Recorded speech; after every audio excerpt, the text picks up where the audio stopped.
Goes to July 15th through October, or through the end of the season.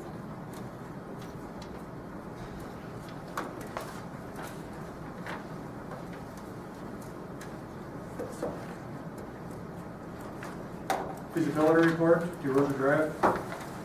What I'll do is I'll run through this one quick. I do have a quick PowerPoint. We're looking at the feasibility report tonight for DeRosier Drive.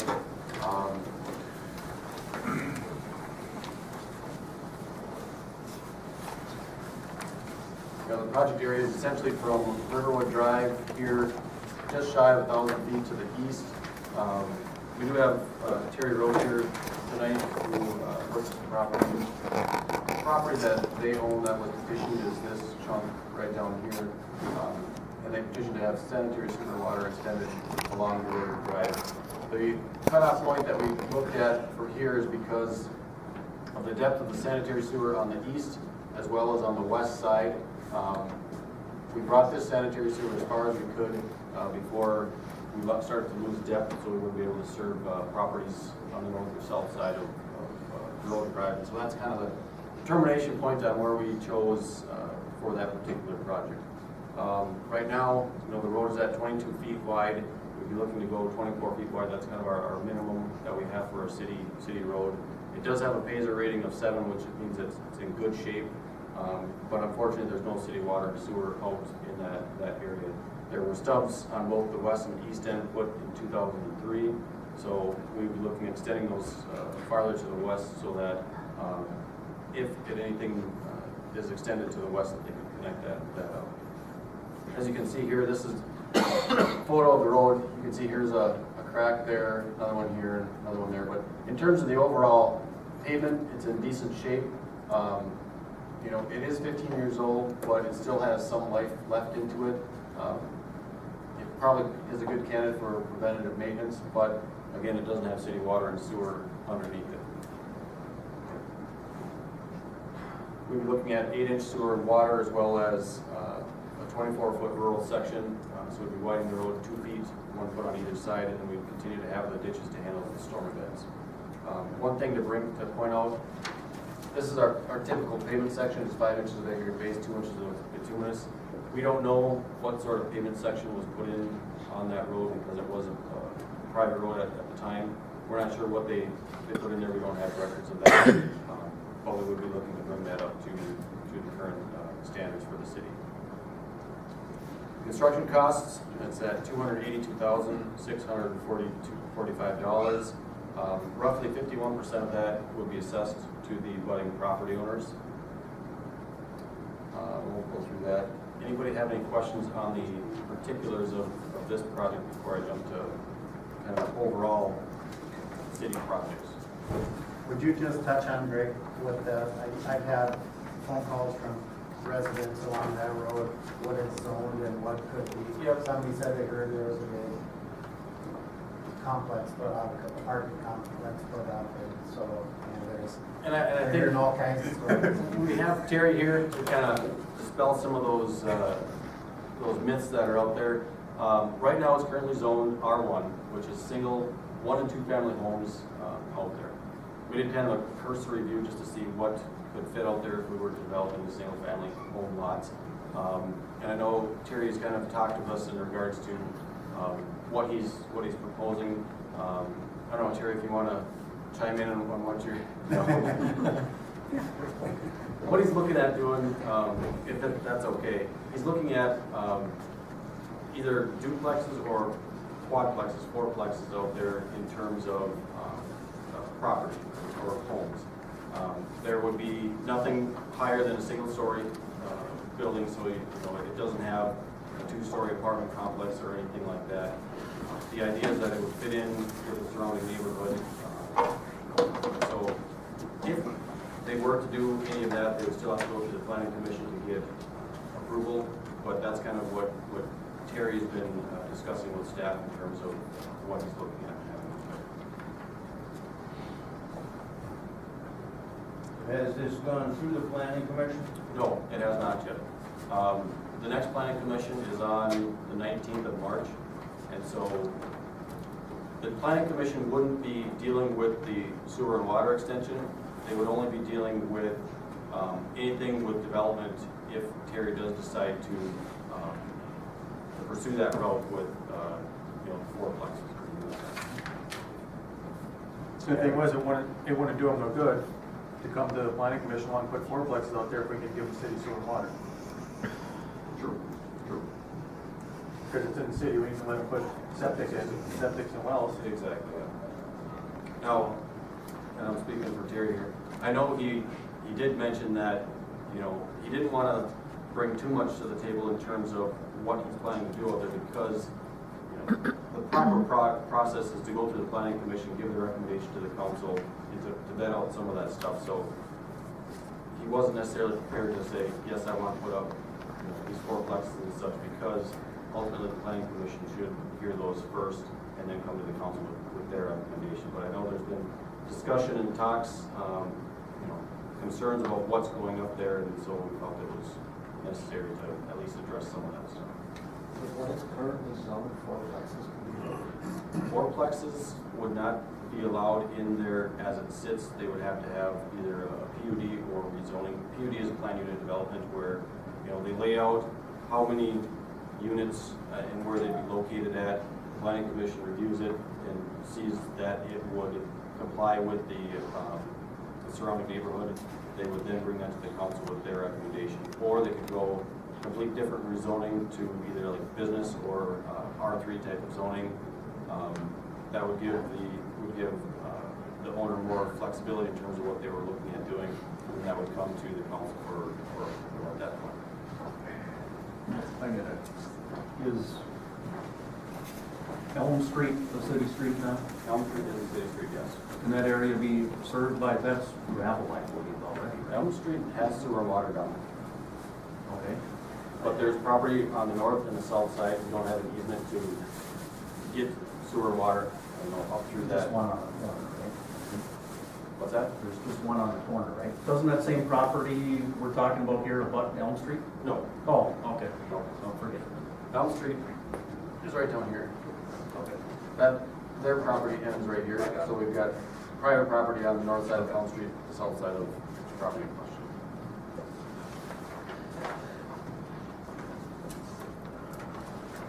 I think information about this should get out rather quickly. I don't live in that ward, but I've heard an awful lot of negative comment relative to that from the residents of that street.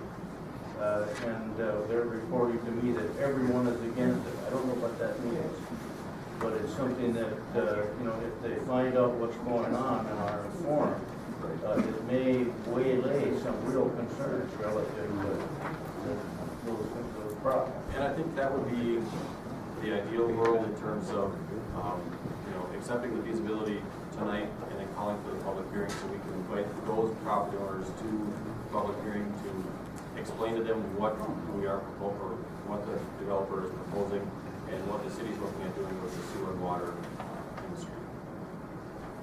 How many would that affect, just them first three houses? It'd go up to about here, so you've got 1, 4. I think there was 6. The house on the right, they own 2 lots. This one right here. Oh, sorry, they go on off This the one's river. not on the river, but there's a lot here. Yep, that's owned by those people. Yep. The next house is individual, the next house is a lot next to it. There's a vacancy there. Yep. And then this house here, I believe it's off of river. Okay. The thing is, currently it's zoned R1, so the most they can put in there is duplex, a twin or a townhome, right, with one common wall. With one common wall, but they could divide that into multiple lots to get a number of units out there if they chose at this point. Right, but as far as somebody putting a 60-unit apartment building or, No. key road development or something like that out there, it ain't gonna happen. True. Until it goes through. And that's from discussions with Mr. Roach, that's never been expressed to us for that. It's always been, one-story type of units. Well, that's why I brought it up, because when people are talking about an apartment complex, where there's the truth out there, just like Loren said. Right. We need to know what Here. what possibilities are out there, because there are more than this case scenario. Yeah, we also have some concern of whether or not we can even afford the projects that we've already decided upon. And as you look at the Standard & Poor's ratings for the city, right now it's A+, but it says that we have a very weak debt situation, even though there's pretty good amortization going on. But they say that within a couple of years, our amortization reduction will exceed what we spend, or hopefully. Right. So if we start adding a lot of this kind of stuff up, it could not be a good deal if we go too quickly. Plus, and let me touch on that, Laura. I kind of want to go through for the new council members, or the next steps to this entire process, as well as the public hearings that we have tonight. You know, for our projects that we have the public hearing, you know, we're looking at February. After that, we'd be looking at design on the projects that are approved to move forward. This would have to get approval from the council, and we'd be doing that February, March timeframe, which we've got kind of laid out. From there, once we get them designed, we look at advertisement for bids. Again, that would need council approval or action at that point. Once we get the bids, we award the contract. We're looking at May for a contract award here. Again, when we get those bids, the council would have to take action to move forward on it. And then we get the construction and the special assessments, which the council would act on this. So there's a number of steps in here that the council would have to take action before we move to the next step, so to speak, on it. So it's not just something that you're looking at tonight. There's a number of steps in here that we'd be looking at in the future. Lauren kind of touched on the project. Are we looking at being able to afford all of these? You know, right now we've got, I think there's 5 projects plus the alley that we'd be looking at. In order to assess under the Chapter 429, we have to have 20% of the assessment rate. So looking on the right-hand side, you know, you've got the individual segments of it. You know, we're looking at 17, 17, 50, 32, and 14. The only way that you're really going to get above that 20% would be one or both of those 2 projects there. And I did put that packet in front of you earlier to kind of lay out where that's at.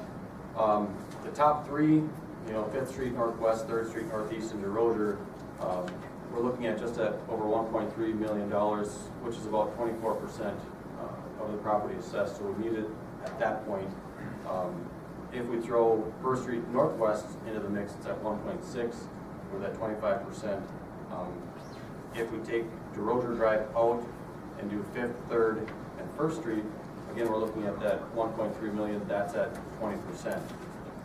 One thing to keep in mind, I spoke with David Drown in regards to debt, how much debt we're looking at this year. This year we're paying down, if I remember right, about $1.8 million worth of debt, but we just issued or sold bonds on about $1 million worth of debt. So I would say you don't want to necessarily look at all 4 of those.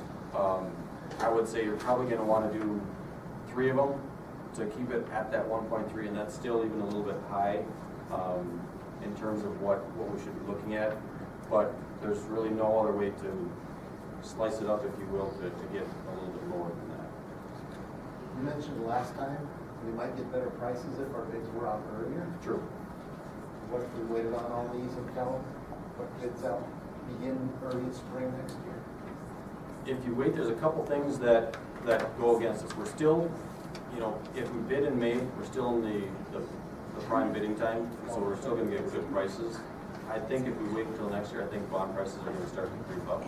I think the economy is getting better, and you're going to start to see higher prices. So when you bid them, whether it's the bonds or the construction, you're going to start seeing higher prices. Oil's not going to stay at $60 a barrel right now. It's not going to stay at that. Bond prices probably aren't going to stay at that 2.7% either. They're probably going to start creeping up.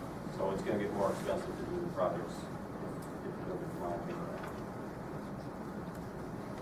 So I know for the new council, do you guys understand as far as the bond rating, where we have to be at a 20% basically in order to issue bond? So if we do a couple projects, you know, 14 and a 17%, we're gonna be running into issues when it comes time to bond. You ain't gonna be able to bond, because we ain't at that 20%. So if we're gonna do, you know, we're gonna have to make up our mind one way or the other if we're gonna do something we're above 20% to bring our assessed value into. If you're looking at, for opinion, I would say that, you know, Fifth Street and Third Street are the ones that I would pick. And then either DeRosier or First Street Northwest. You gotta remember last year too, we did the railroad and look where their assessments deferred, so. You know, the other thing is, we won't sell bonds, we always typically fund our projects internally, we sell bonds, that's why we're selling bonds now for last year's projects, because if we have overruns or something happens, or it doesn't cost as much, we typically will sell the bonds after the projects are completed, so we know how much money we need, and you take into consideration prepaid assessments and all of those kinds of things as well. So we won't even sell the bonds probably till late next year or early 2016, which will help our bond rating as well, because we didn't sell any bonds in 2014. We haven't sold bonds in 2013 or 14. We're just doing them now, you know, which is all that's helping our bond rating. One of the tender points that has to be dealt with is we're dealing with an area of the city that has recently been annexed and has enjoyed an increase in their taxes, and if we suddenly dump some more on them, that's part of the issue that we have to address. And the other issue is, past years, we've turned down some petitioned streets in order to fix other streets. There are other dirt roads like Southwest Little Falls that wanted that fixed. If we start jumping over them all these times and fixing ones that are just coming up, they don't like that. The difference here is you have the potential for development that has no city water and sewer. So you can spend some money extending water and sewer, but you're also going to create a new tax base. You know, this is an area that is not served by water and sewer, and half of it has no development on it. So by doing this, it's not like we're fixing something that's broken, we're extending water and sewer to an area that needs it in order for them to build some development on and increase our tax base, which helps everybody because then they're all picking up a share of the tax. I understand that, but does that mean the only ones we're going to go forward on are those that create more of a tax base, and then the other ones we're always going to bypass? No, heavens no, you haven't. I mean, you fixed all of 2nd Street, you fixed part of 3rd Street last year, you're working on I'm just fixing talking part of about 3rd 7th Street. Avenue Southwest. We were a little bit, that was petitioned by the people there, and I have received calls from Then they should some people. re-petition for it. I mean, there were a couple of years we did no projects, and so if they want it, they should come back and re-petition for it. They can certainly do that. Just because it was, you know, turned down one time doesn't mean that it's forever not gonna happen. They can petition for it again, absolutely.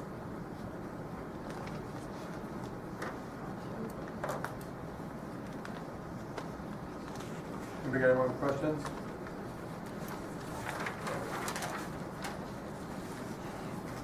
Seems like there's a lot of important projects here, and they're all vital. But we have Story of our limited lives. money. We have limited. Grant? Yep, this one